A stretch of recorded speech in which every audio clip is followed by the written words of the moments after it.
السلام علیکم ناظرین، ایک اور خوبصورت سٹوری کے ساتھ پیش خدمت ہیں۔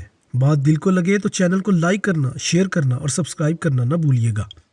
ہمارے گاؤں چترال سے ایک مریض کو کراچی لایا گیا۔ بیچارہ پہاڑ سے گرنے کے بعد قوت گویائی سے محروم ہو گیا تھا۔ بظاہر تو ٹھیک تھا لیکن بولنے سے قاصر، بالکل گونگا۔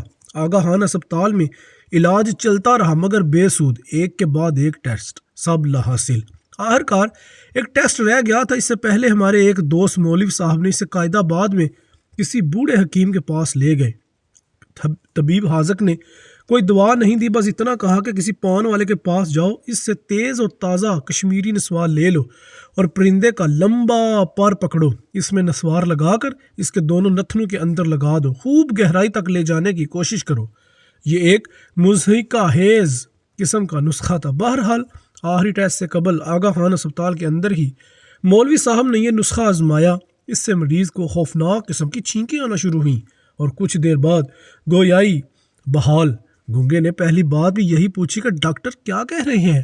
بہرحال ٹیسٹ کے بجائے دوبارہ ڈاکٹر کے پاس جا کر سارا ماجرا سنایا تو وہ بھی حیران۔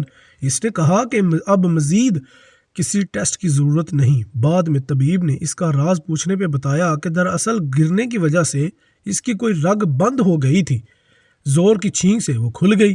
اسی لیے تو محسن انسانیت صلی اللہ علیہ وسلم نے چھینکنے کے بعد الحمدللہ اور سننے والے کو یرحمک اللہ کہنے کی تلقین فرمائی ہے کہ چھینک بھی رب کی بڑی نعمت ہے۔ آج یہ واقعہ خود انہی مولوی صاحب نے سنایا جنہوں نے مریض کو نسوار سنگائی تھی۔ وہ خود بھی طبیب حاذق ہیں اور آپ سب انہیں حکیم نظامی کے نام سے جانتے ہیں۔